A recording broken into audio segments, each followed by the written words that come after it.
Shalom, berjumpa kembali dalam program YouTube Oikonomia dengan tema yang akan kita kaji hari ini adalah belajar dari konsili gereja, yaitu konsili Nisea yang pertama tahun 325 Masehi. Untuk itu mari kita berdoa.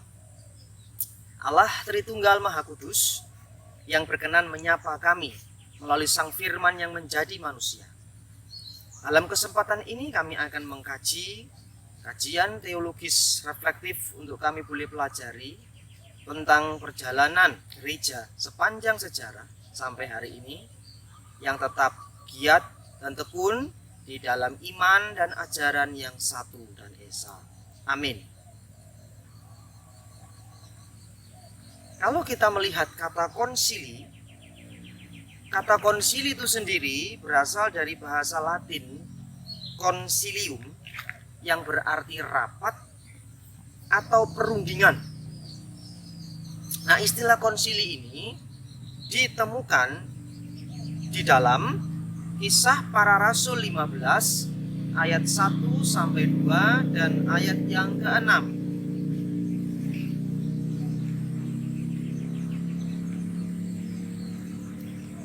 Kisah Para Rasul 15 ayat 1 sampai 2, beberapa orang datang dari Yudea ke Antiokhia dan mengajarkan kepada saudara-saudara di situ, jikalau kamu tidak disunat menurut adat istiadat yang diwariskan oleh Musa, kamu tidak dapat diselamatkan. Tetapi Paulus dan Barnabas dengan keras melawan dan membantah pendapat mereka itu. Akhirnya ditetapkan supaya Paulus dan Barnabas serta beberapa orang lain dari jemaat itu pergi kepada rasul-rasul dan penatua-penatua di Yerusalem untuk membicarakan soal itu. Di sini kita melihat adanya ajaran yang sesat, di mana keselamatan itu akan menjadi nyata jika mengikuti adat istiadat yang diwariskan oleh Musa. Dengan kata lain, kalau mau selamat harus mengikuti tradisi hukum Taurat. Nah, ini dipandang oleh para rasul waktu itu dalam hal ini Paulus dan Barnabas ini kurang pas, bahkan tidak tepat, tidak sesuai dengan pengajaran yang diajarkan Sang Kristus dan rasul-rasul lainnya. Maka hal ini menjadi penting untuk akhirnya dibawa kepada para rasul dan penatua di Yerusalem. Ini menjelaskan bahwa ajaran gereja itu bukan ajaran perorangan atau tafsiranku lawan tafsiranmu, tetapi ajaran gereja bersifat korporat atau milik bersama atau komunal. Maka Paulus dan Barnabas tidak hanya berhenti pada ayat 2 menegur saja, tapi membawanya ke Yerusalem. Maka ayat yang ke-6, ketika dibawa ke Yerusalem, ayat 6, maka bersidanglah rasul-rasul dan penatua-penatua untuk membicarakan soal tadi, pengajaran yang menyimpang tadi. Jadi ajaran yang menyimpang itu dirapatkan bersama. Nah, kata sidanglah, bersidanglah ini dalam bahasa Latin disebut konsili, yang disebut dengan muktamar besar atau musyawarah besar. Nah, itu sebabnya kalau kita mempelajari lebih lanjut, bahwasanya dalam sejarah gereja, konsili tidak hanya berhenti di Yerusalem, tapi konsili ini akan terus berjalan, sehingga dalam sejarah gereja kita mengenal 7 konsili gereja yang tak terpecah, yang memuat bagaimana perjalanan dan usaha gereja Tuhan dalam menghadapi ajaran-ajaran sumbang atau ajaran-ajaran yang menyimpang atau ajaran-ajaran sesat yang ada kala itu. Nah, usaha-usaha ini selanjutnya itu dilakukan dalam 7 muktamar besar atau 7 musyawarah besar atau 7 konsili besar. Nah, 7 konsili ini disebut dengan ketujuh konsili ekumenis yang membahas isu-isu teologis mulai dari Allah Tritunggal, Roh Kudus, Yesus Kristus, dan seterusnya. Yang nanti dalam kajian ini kita akan belajar dari 7 konsili ini. Nah, yang pertama kita melihat Konsili Nisea tahun 325 Masehi. Konsili ekumenis yang pertama ini diselenggarakan di Nikea tahun 325 Masehi dan sekarang namanya kota Iznik di Turki. Jadi kota ini pernah menjadi saksi adanya musyawarah atau rapat besar gereja-gereja kala itu di sebuah wilayah yang terletak di Asia Kecil. Nah, konsili ini dihadiri kurang lebih 318 episkop atau penilik jemaat dari segenap oikumene di seluruh dunia waktu itu. Ya, karena waktu itu gereja belum terbagi-bagi ya.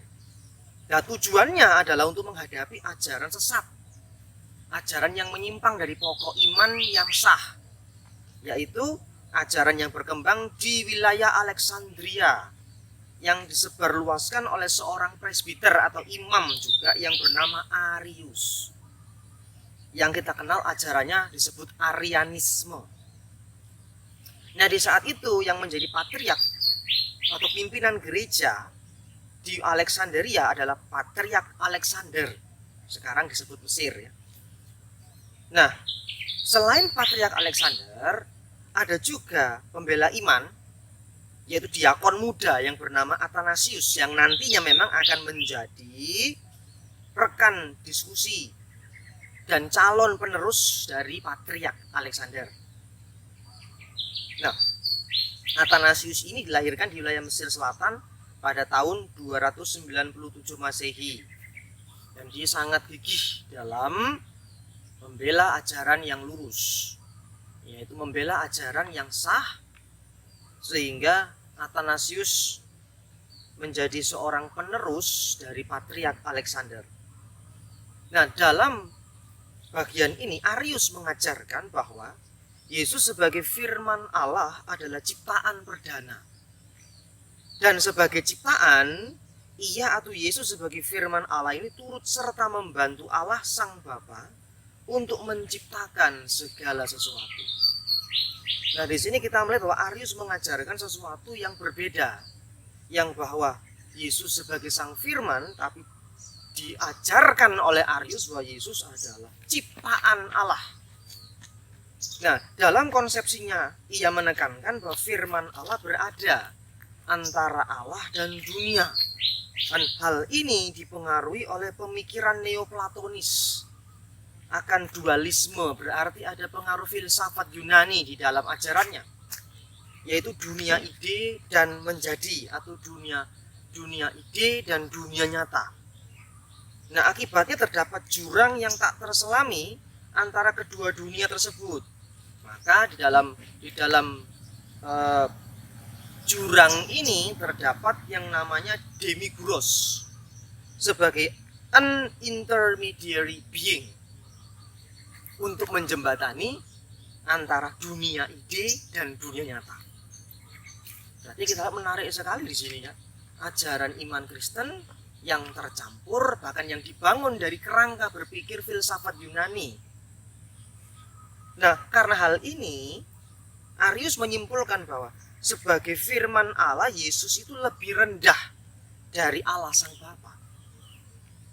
Nah, ajaran-ajaran sumbang dari Arianisme ini pun dihadapi dalam sebuah konsili dan menghasilkan sebuah syahadat atau pengakuan iman pada sidang konsili Nikea 325 yang di dalam bahasa Latin disebut Symbolum Nicaenum, yang mengatakan demikian: aku percaya pada satu Allah, Sang Bapa yang Maha Kuasa, Khalik langit dan bumi, pencipta segala sesuatu yang kelihatan dan yang tidak kelihatan, dan kepada satu Tuhan Yesus Kristus, anak Allah yang tunggal, yang dilahirkan dari Sang Bapa sebelum segala zaman.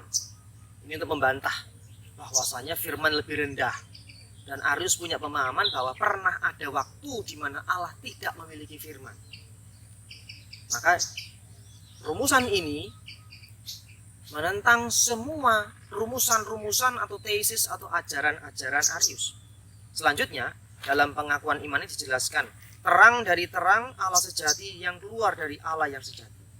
Dilahirkan, tidak diciptakan, satu zat dengan Sang Bapa, homo ousios to patri dalam bahasa Yunani, yang olehnya, yaitu Yesus sebagai Sang Firman, segala sesuatu telah tercipta, yaitu segala yang ada di sorga dan yang ada di bumi. Yang demi kita manusia dan demi keselamatan kita telah turun menjadi manusia yang menderita sengsara dan bangkit kembali pada hari ketiga. Lalu naik ke sorga, serta akan datang lagi dalam kemuliaan untuk menghakimi orang yang hidup dan yang mati. Dan aku percaya kepada Roh Kudus. Sampai di sini dulu pengakuan iman yang pertama ini, sebelum akhirnya menjadi pengakuan iman panjang. Nah, setelah menegaskan tentang keilahian Sang Firman, ya, gereja kemudian mengambil keputusan untuk mengeluarkan anatema, pengutukan atas pandangan bidah Arius dan para pengikutnya. Anatema ini bukan pembunuhan seperti yang kita pelajari dalam kajian inkuisisi gereja, tetapi pengucilan dengan tujuan supaya Arius bertobat, merenungkan dan mengevaluasi seluruh ajarannya, dan diharapkan kembali lagi kepada gereja yang S1. Tapi nyatanya Arius tidak mau kembali. Nah, anatema tersebut isinya seperti ini. Sesungguhnya kepada mereka yang berkata, ada waktu di mana firman tidak ada, dan sebelum dia dilahirkan ia tidak ada, dan bahwa firman Allah itu menjadi ada dari ketiadaan, juga mereka yang menyangka bahwa putra Allah berasal dari ousia atau hakikat lain selain Allah, dapat berubah dan rusak. Maka gereja yang am dan rasuli dengan ini mengutuk atau menyatakan anatema atas ajaran-ajaran mereka, atas ajaran Arius. Nah, selanjutnya di dalam pengakuan iman Nisea tahun 325 Masehi ini dengan tegas dijelaskan bahwa berdasarkan kitab suci bahwa Yesus dalam kodrat ilahinya sebagai firman Allah satu dengan Bapa. Itu juga tertulis dalam Yohanes 10 ayat 30. Kesatuan Yesus dengan Allah Sang Bapa tidak merujuk kepada tubuh inkarnasinya, melainkan merujuk kepada hakikatnya sebagai firman Allah. Karena sebagai firman Allah, Yesus keluar dan datang dari Allah. Yohanes 8:42. Oleh karena itu sebagai firman Allah, Yesus bukanlah ciptaan. Karena melalui Sang Firman ini terciptalah segala sesuatu. Kejadian 1 ayat 3 juga mengatakan demikian. Kolose pasal 1, 15, 17 juga mengatakan demikian. Itu sebabnya mengutip juga Patriark Konstantinopel, yaitu Photius pada abad ke-9 Masehi, memberikan komentar terkait dengan pengakuan iman, secara khusus frase terang dari terang. Ini menunjukkan bahwa kesatuan zat antara Sang Firman dengan Allah Bapa. Nah, dari hal ini, dari konsili yang pertama ini, kita mempelajari hal-hal penting. Bahwa yang pertama, Arius mengajarkan bahwa Yesus sebagai firman Allah adalah ciptaan perdana. Ya. Dan sebagai ciptaan, Yesus atau Sang Firman ini membantu Allah dalam menciptakan. Maka pertanyaan penting dari pernyataan Arius ini, kalau Sang Firman menciptakan segala sesuatu, berarti firman mana lagi yang menciptakan firman? Nah, yang kedua, ajaran Arius dipengaruhi pemikiran Neoplatonisme akan dualisme. Itu sebabnya kita sebagai gereja masa kini berhati-hati dengan membangun sebuah teologi dari bingkai filsafat Aristotelian atau dari bingkai filsafat. Inilah yang disebut sebagai sinkretisme ajaran, campuran teologi dan filsafat, membangun sebuah teologi dalam kerangka filsafat. Dan kita kenal filsafat yang digunakan untuk membangun sebuah teologi itu adalah filsafat Aristotelian. Dan ini sangat bahaya. Bahkan seringkali filsafat ini digunakan ketika hendak mengeksegesis atau menghermeneutik Alkitab dalam membangun sebuah sistematika teologi. Yang ketiga, Arius juga mengajarkan oleh karena itu sebagai firman Allah, Yesus lebih rendah dari Allah Bapa. Tidak bisa demikian karena Yohanes 1 ayat 1 menegaskan Allah lah firman itu. Kaiteos en ho logos. Allah lah firman itu. Jadi tidak lebih rendah namun suatu zat hakikat dengan Sang Bapa. Dan yang keempat, pelajaran yang keempat yang kita peroleh dalam bagian ini adalah bahwa dalam dunia modern, ajaran Arius ini atau Arianisme ini dipresentasikan ulang oleh kelompok yang namanya Jehovah Witnesses atau saksi-saksi Yehuwa. Dan mereka bukan hanya mementaskan ulang atau istilahnya itu mengkompilasi ulang ajaran Arianisme, tapi juga Makedonianisme yang menyebut Roh Kudus sebagai tenaga aktif saja. Jadi saksi Yehova dalam hal ini mengkompilasi dua ajaran sekaligus yang menjadikan satu. Dengan demikian mereka beranggapan bahwa Yesus sebagai firman Allah dan Roh Kudus tidaklah konsubstansial dengan Allah Sang Bapa. Tidak satu zat hakikat juga dengan Sang Bapa. Ini menimbulkan ajaran baru lagi yang akhirnya membuat keresahan banyak orang. Oleh karena itu, pemirsa dan pendengar yang dikasihi Tuhan, dari konsili pertama ini kita mempelajari bahwa sebagai gereja masa kini, kita sejatinya waspada dan terus memahami akan ajaran yang satu yang esa itu, yang membuat kita selalu hanya percaya kepada Allah Tritunggal yang berkenan menyapa kita melalui Sang Firman yang menjadi manusia, Yesus Kristus. Sampai berjumpa pada program berikutnya. Tuhan memberkati. Amin.